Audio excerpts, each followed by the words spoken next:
Gulat ka, no? Ano, sa inyo.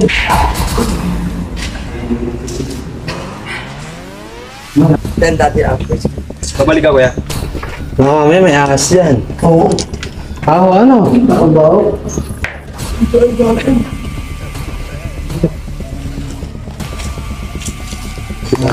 Maraming kaibigan na nasa tabi. Grabe naman mga Hapon na san-san sumisiksik. May umano sa ano ko, humawak sa may tenga ko. Ang problema ko kasi may humahatak sa akin dito eh. Grabe, meron sumusunod. Meron? May humahatak sa akin.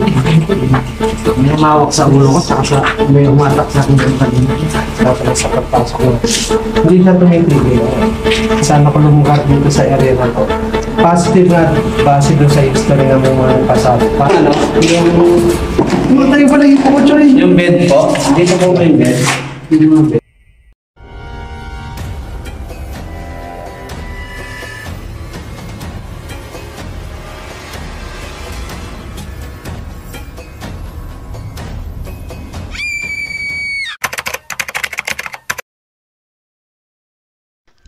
Napanood nyo sa nakaraang vlog kung gaano kaganda ang Corredor Island at ang mayaman nitong kasaysayan. Maraming mga bagay dito sa mundo ang mahirap maipaliwanag. Ako si Kuya Rick at samahan mo kami para alamin kung may nababalot bang kaba balaghan dito sa Corredor Island ng Cavite City. Dito lang yan sa Kaba Balaghan Paranormal Exploration. Ang unang pinuntahan namin ay ang Batterway kung saan may makikitang mga kanyon. Habang naglalakad kami ni Jimwell ay may narinig kaming boses ng mga tao na hindi namin alam kung saan galing. Sa kasamaang palad, hindi ko ito na-record. Nagpatuloy ako sa paglalakad hanggang makarating ako sa dulo ng Batterway. At agad na may naramdaman akong kilabot at pagpaparamdam ng mga entity sa lugar. Creepy dito. Agad kong nilapitan at tinignan kung ano yung nasa pintuan nang biglang may nakita akong tila taong anino sa dulo. Pero negative dito sa akin. Ready? Gulat ka, no? Ano, sa inyo. Meron nga dyan sa loob. Meron nga dyan. Narinig ko. Parang nasa ano ko ulo ko. Parang sa kinatayuan mo, meron.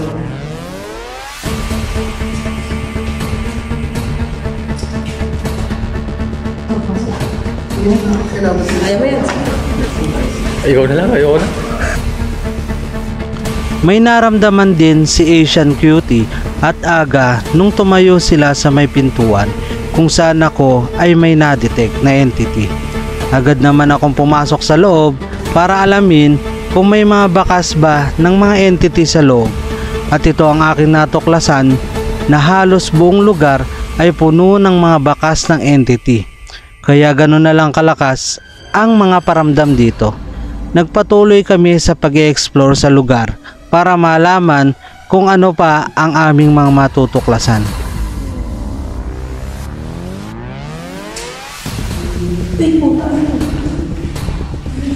Tuko.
Muna ako.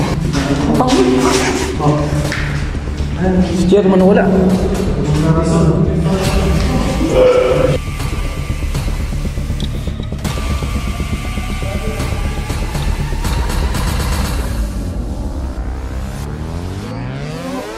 Pinagpatuloy pa namin ang paglilibot sa lugar at kita dito ang mga tama ng bala noong World War II at marami ding pumanaw na sundalo dito. Ano to?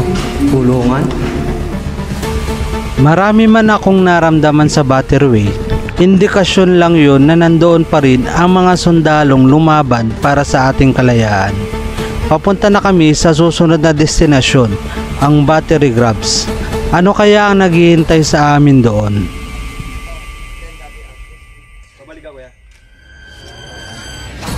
May napansin agad akong aninong hugis tao sa madilim na parte ng lugar na ito.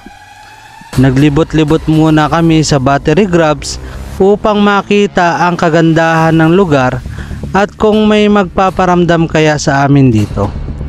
Baka sa lugar na ito ang maraming tama ng bala sa mga pader na indikasyon na matindi ang naging shootout dito sa lugar.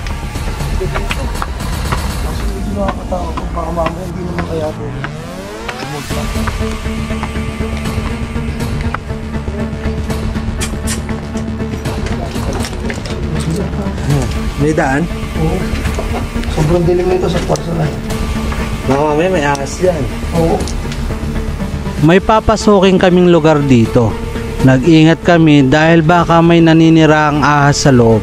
Pero pagdating namin sa baba, may di ka nais-nais na amoy sa lugar.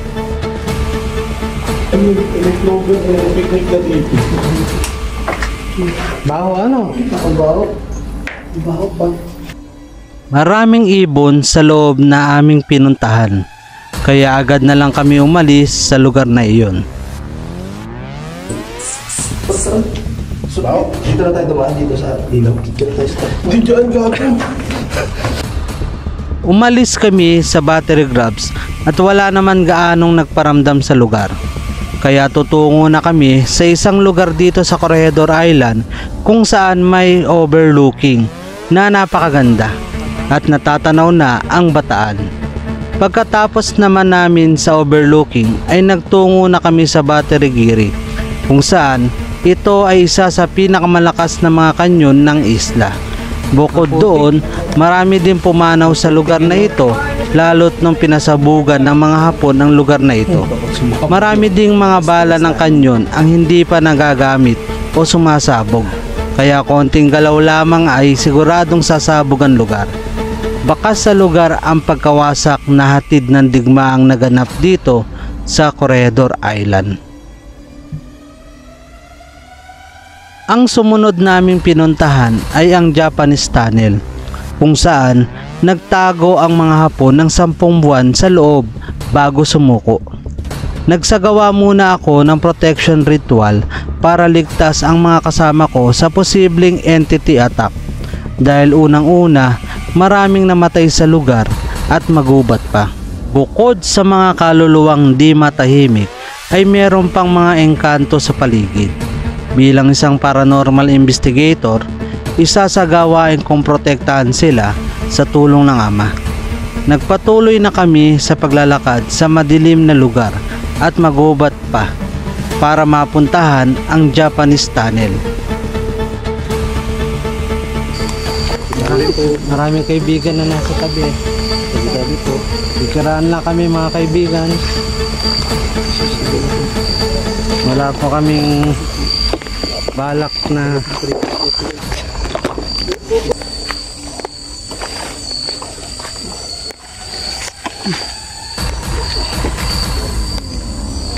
grabe naman mga Hapon eh. San-san sumisiksik. String yun.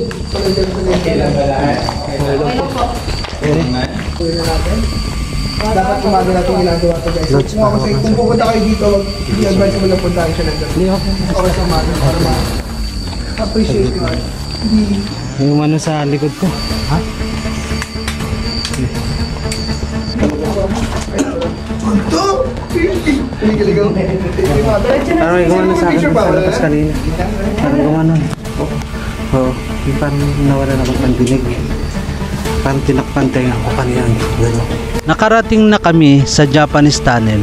Nang biglang paglingon ko sa likod ay may humawak sa aking ulo na para bagang tinakpan ang kanang tenga ko at panandali ang di nakarinig. Nagpatuloy pa din kami sa pagpasok sa tunnel at sinadya akong magpahuli para kung may sumunod man sa amin ay malalabanan ko. Na umabot ng 10 buwan na dineclare nila March 2nd, 1945 ng Japanese Free Territory ito. Punta sila, kaya sila umakyat-pakyat doon yung mga sundalo. Sagapang. Tsaka siyempre walang mga ilaw na tulad na ganito. Okay?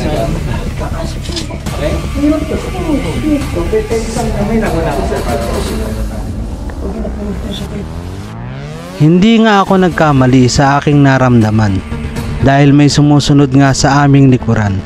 At nung paakyat na kami ay bigla akong hinatak patras ng entiting sumusunod sa amin. Naramdaman din ni Jim na may nasa likod namin. Ginamitan ko agad ng orasyon pangontra para umalis ang entiting sumusunod sa amin. May umano kasi sa likod eh. Saan tayo? Sige. Pakaitin Ma. namin! Hindi na lang kuya. Kasi may ano sa ano kanina. Ayan na. Ayan na siya sumusunod sa likod ko. Go, Rick! Kaya naman. Easy lang sa akin ganito eh. Ano kasi ang maano sa akin sa likod? Okay, ito na nga. Dito na. Ayan na naman siya. Ayun na. Sumusunod. Oo. Ayun na. Ayun na. Gabi. Sila, huwag mo nang bitawan sila. Lagi meron sumusunod. Meron? May umatak sa akin. May mawak sa ulo ko, saka may umatak sa akin ng kanina. Buti ka na, magulo, matigas. Kahit may sumusunod sa aming entity, ay wala namang nasaktan. Nakaraos kami sa extreme exploration na ito. Extreme yun, gagi. Dito ba pumunta sila rin ano?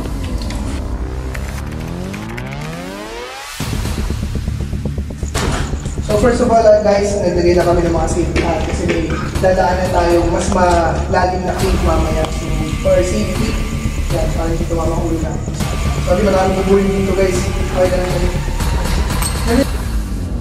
Nasa Malinta Tunnel na kami kung saan maraming nagpakamatay at nagpasabog sa sarili na mga sundalong Hapon.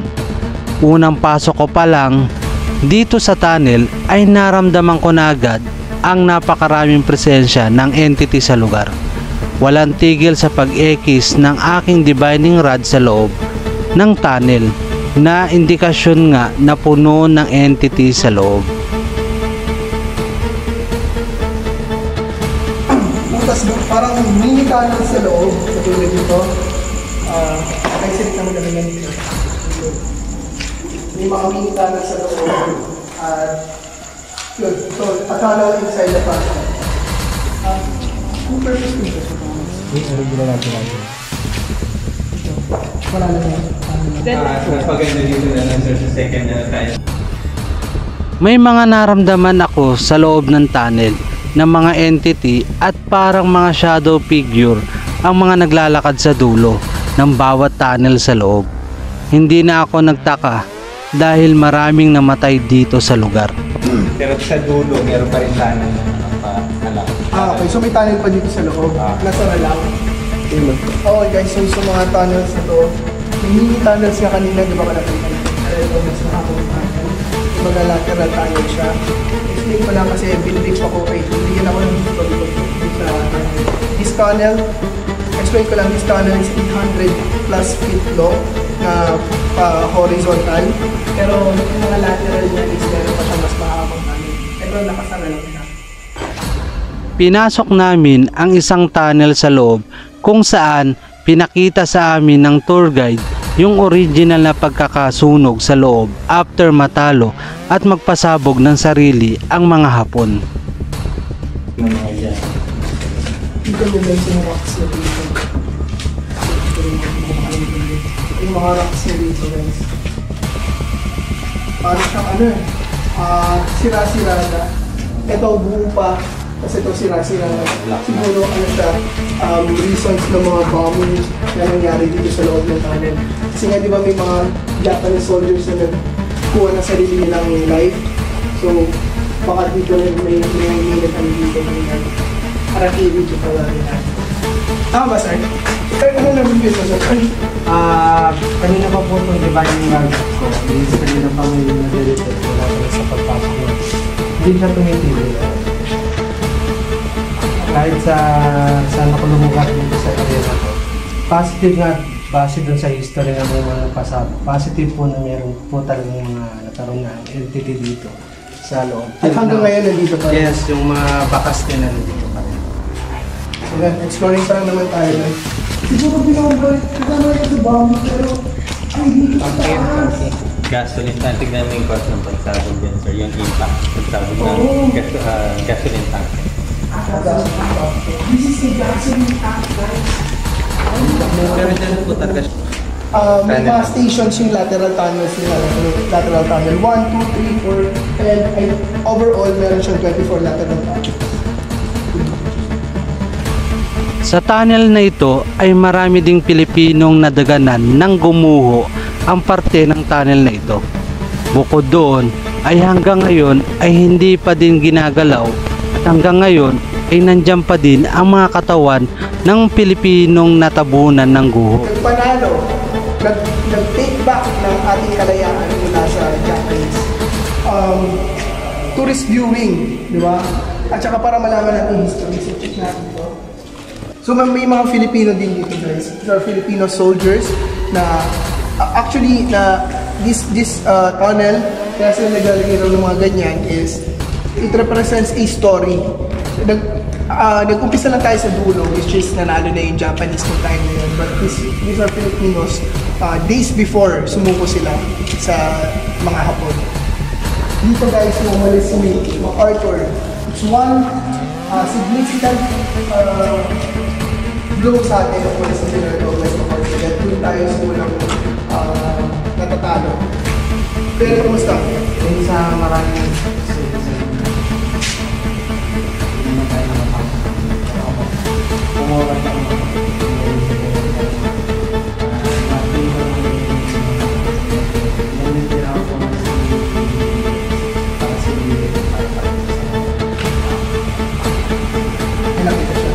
Ano nakita niyo? ako nakita ko parang nakasunod. Parang nakasunod din na Sundalo? So sinabi ko pa yun. Oh my gosh! Okay guys, so parang ano siya, parang hidden gem. Off-limits na headquarters na to guys. There's something special about this lateral tunnel. Kasi meron siyang pasukan sa hospital. Tutungo na kami kung saan inilagay ang 1,000 medical bed. Pero bago makapunta doon ay may mga nakadisplay ng mga sinaunang gamit sa dadaanan patungo sa loob. Kaya agad kong sinabihan ang team na huwag hahawak sa kahit anong gamit na makikita dahil posibleng may imprints pa ng mga may-aring pumanaw sa lugar at baka ma-absorb nila ang mga energy na nasa gamit ay baka sundan sila nito. Wala kong kakalit na kahit ano ba yun. Pero may ganun naman tumawag sa kanya. Parang, Kasi yan, ito pala po yung mga original na ginamit. Cartilage. Ayan po, syempre po yung mga remnants o bakas ng mga ano nila. Energy nila dyan is still now hanggang ngayon pa rin. Baka kasi mamaya, halimbawa may isang sundalo gumagamit itong typewriter, hinawakan mo, na bahiran ka ng kanyang energy. Ngayon, ang possible mangyayari yung sundan ka. and syempre, we should respect the police. Yun ang dapat yun. Ang gawin ng kwento mo. Yun yan. Yep. Kayo na pumauna para pumagay.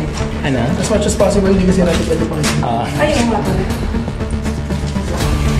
Sige, sabi na lang ko yung Iyan naman nila. Okay guys, well, ang lamig dito. Ano guys? Ang ginaw dito guys. May nakajakit ang ginagawa dito. Isang po different quality. Okay guys, I can feel something different here. Okay na like. Ang lamig dito. Kaya Pwede na lang dito. Ako, dito pa lang. Wala kayong flashlight. Dito pa lang. Sir, sorry. Madilim kayo. Kapasok ako dito, nararamdaman natin ako na medyo wala ako. Kasi naman ako na nararamdaman ng iba. Sir. Kasi, pinamitan ko rin ng aking divine sa kahit sa akin natatagal ako, kahit Bago na to, control room ko. Pero ito yung sa Malacanang natin. Okay, ito. Wait lang, ito importante ito. Pero meron siya kasi ngayong condition. Sir, man yan. Wow, interesting.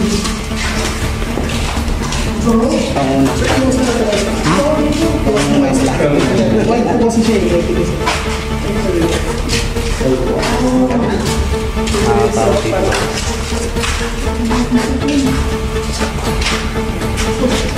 Napatin mo ba? ito po yung ano, Tumatay pala yung Choy. yung bed po. Dito po may bed. Yung mga bed. Yan yung kung 1,000 Tumatay pala yung Ito po yung 1,000 bed po. Ayan po, oh. Dito pa lang sa mismong gate. Ayan na agad. Meron na agad tayong, tsaka ano, feel mo agad yung ano. Oo, ako rin. Yung ibang kilala. Yung parang pagpasok ko, parang may feeling ako na huwag ka pumasok. Parang gano'n. Kasi dito pa lang po, ayan, meron na agad, papasok ako, meron na naman. Kaya asahan natin itong buo na to, dahil nga ito'y maraming medical bed lang at that time. Asahan natin ang marami dito. Hindi ko bakit yung pinabutin nila. Siyo pala, yung ating supporter kasi sama siya sa buong operator. Yung kamusta? Dito pagpasok natin, no?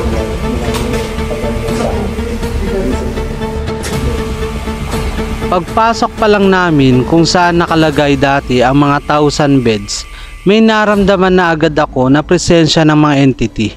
Matinding kilabot, ganun din ang naramdaman ni Aga at ng iba pang kasama sa team.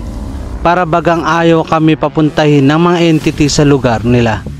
Pero dahil may protection ritual akong ginawa at walang magagawa ang mga entity sa lugar. Habang naglalakad kami ay may pinaliwanag si Aga kung saan tinipon ng mga Hapon ang pampasabog na ginamit nila sa pagpapasabog sa kanilang sarili at hanggang ngayon ay nandun pa din ang bakas ng pagkakasabog sa lugar. Dahil marami ang namatay sa pagkasabog kaya ginamitan ko ng aking divining rod yung mismong bakas. Okay guys, can you see this one? This is a bomb crater guys. Ibig sabihin yan, probably yung mga Japanese soldiers na kinuha yung boy nila. Napalipot sila dito. Tapos pinagaling na sa dito na kumahanap ang kanilang mga remains. Ayan, mga parang butas-butas na. Oh my gosh! Dapat ba pinapakita mo ko, Chay? Yan nga, na dito nagpasabog yung mga Hapon, inipon nila yung pasabog dito tapos may sumising. Paikot sila. Paikot. Tapos ito, mapapansin natin itong divining rod. Bakit? Mismo itong area na to is may necessity. Nagko-cross siya. Nagko-cross. Ibig sabihin nun, na talagang may mga nangyari dito. Ito, may necessity na dito na tutugma doon sa sinabi ng Lord sa Diyos. Geng-geng ka muna. Sinalpak kami dito sa tunnel, geng-geng.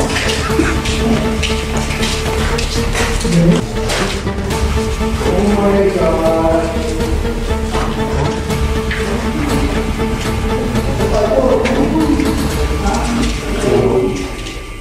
Holy shit.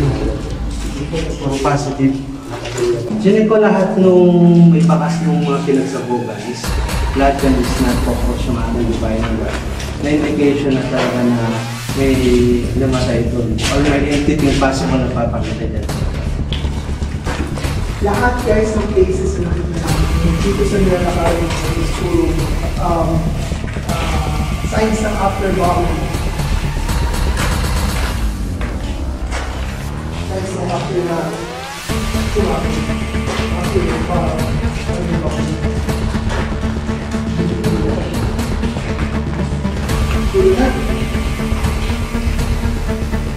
Nagpatuloy kami sa pag-explore sa Malinta Tunnel at sa di kalayuan ay bigla na lang kami nagulat dahil may narinig kaming naglalakad sa madilim na parte ng tunnel.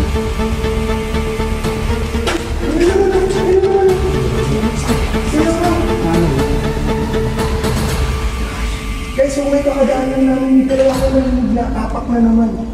So, same apak na narinig ko. Ngayon, imposibleng echo na yun kasi ang layo nila na. Kakarating na ng mga kasama ko eh. At saka yung narinig ko, sa pinakadulo ng ano. Sana narinig dyan. Narinig mo? Dalawa? Kaya nakatingin ko sa'yo. Narinig nyo? Narinig mo tayo? Okay. Okay. Mas happy, no? This is good. Oo. Pag may nangyari, mas happy. Mga tayo ng balik ko, okay?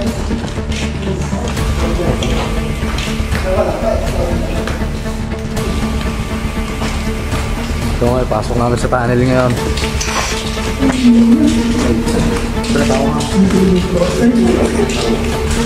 So guys, let's just ask the video of the night the tunnel guys. Marami Guys, try natin ang mga tawa. Para may makikita tayo.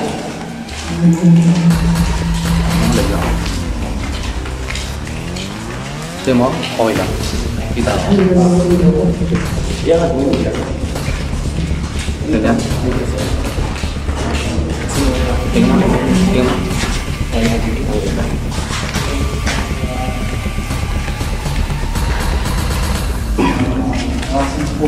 As is din po itong mga nakamata.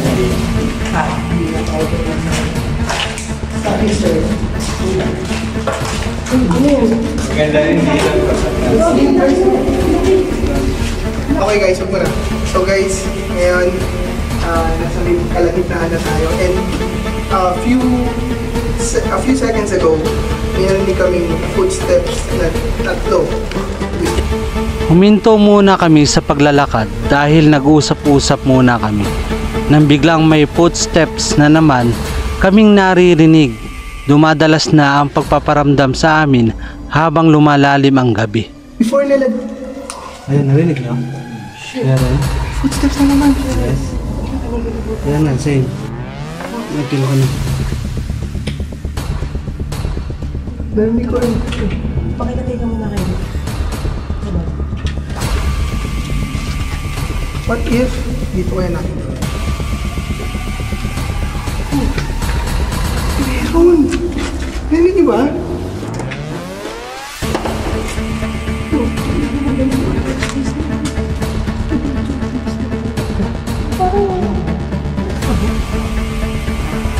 Sino tayo nagtataka na meron tayo nakikita kasi dito pala.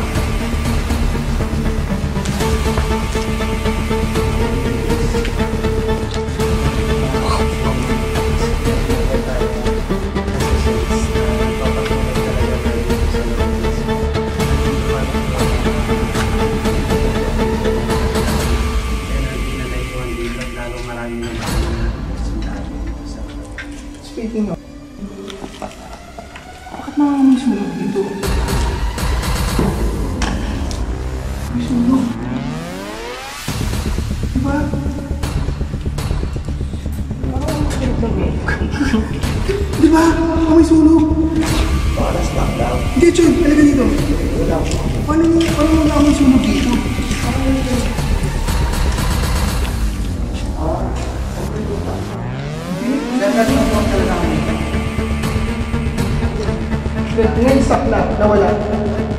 na.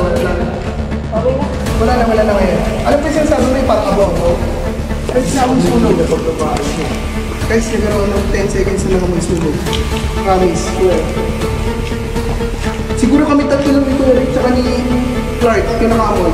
Kaya Clark, ano dito? Amoy mo ngayon, wala na. Ano na amoy mo kanina? Amoy na sunog, di ba? Hindi kasi baka marinig yung may amoy uling. Amoy uling na sunog.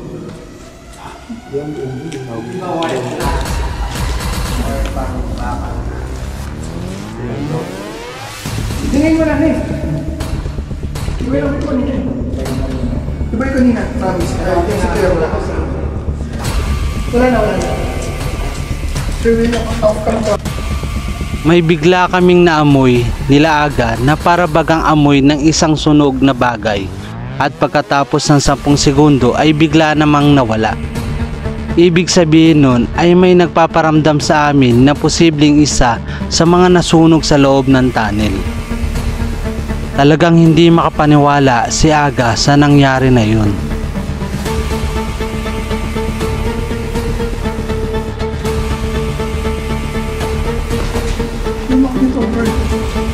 Kuya Clark, di ba?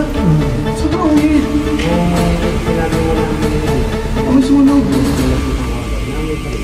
Di ba nag-stay ka? Oh. Sinabi mo pawala na araw. Ang weird, promise. Nung una sabi ko, amoy sunog, tapos na-realize ko, banging, amoy sunog. Kami tatlo ni Kuya Clark na naka. Ay, ewan ko po si Kim. Ay, amoy mo rin. Oo, yung masarap ka rin. Parang may dumaan. Kaya siguro 10 seconds may dumaan na amoy sunog.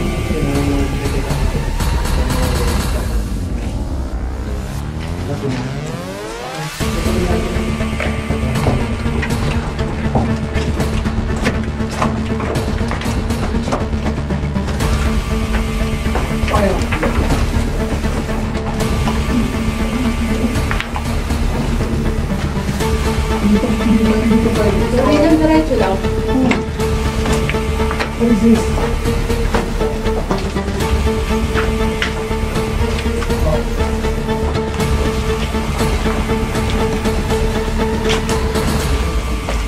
Ano yung mga buhangin na iwan namin yan?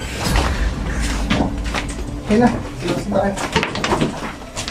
Ay, ako ah. Uy, shit.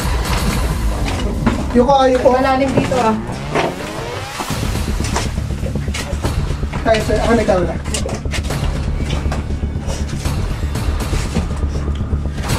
Jim, okay ka lang? Ha? May tumawid sa likod, Derek? Ano, Choy? Sama.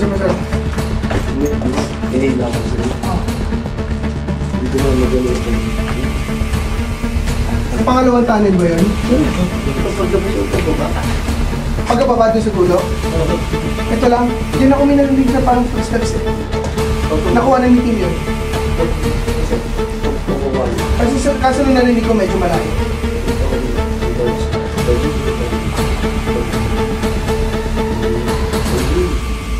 Ulo? Nakuha na mo? Hindi na kumain. Parang kaya ko eh. Kayo usin.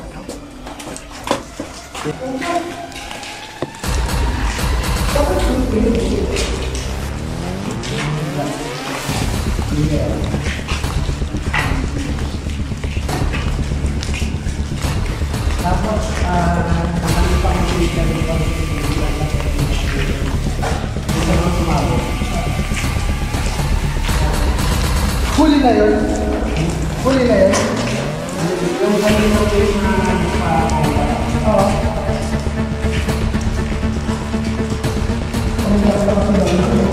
Malayo pa eh, sir.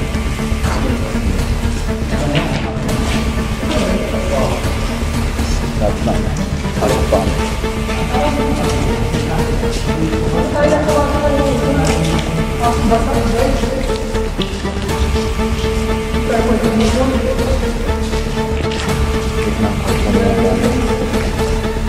Gulat si Jim at Rickmon dahil may biglang dumaan sa likod ni Rickmon. talagang tumitindi na ang pagpaparamdam ng mga entity dito sa Malinta Tunnel. Baka dito ko natatapusin ang aking vlog. Huwag mo kakalimutan mag-like. Tapos na kami mag-explore sa loob ng Malinta Tunnel na talagang nakakamangha ang pagkakagawa at kasaysayan na pinagdaanan ng lugar na ito. Bilang isang paranormal investigator, talagang marami ditong entity sa Malinta Tunnel sa kadahilan ng maraming namatay na sundalong Pilipino, Amerikano at Hapon sa lugar na ito.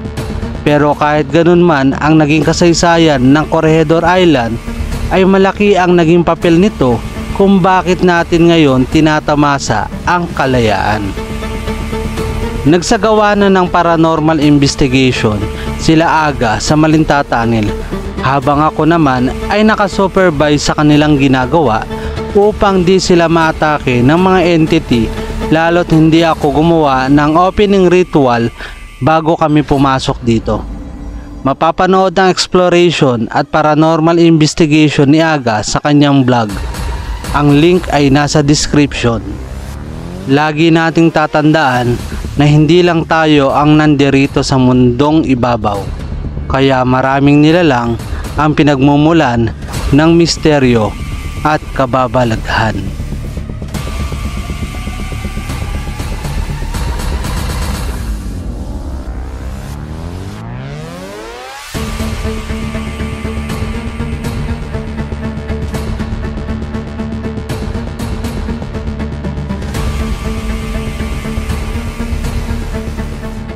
Mga kababalaghan, tulungan nyo ako na ma-hit ang 5,000 subscriber dito sa YouTube at 5,000 followers sa Facebook bago matapos ang taon.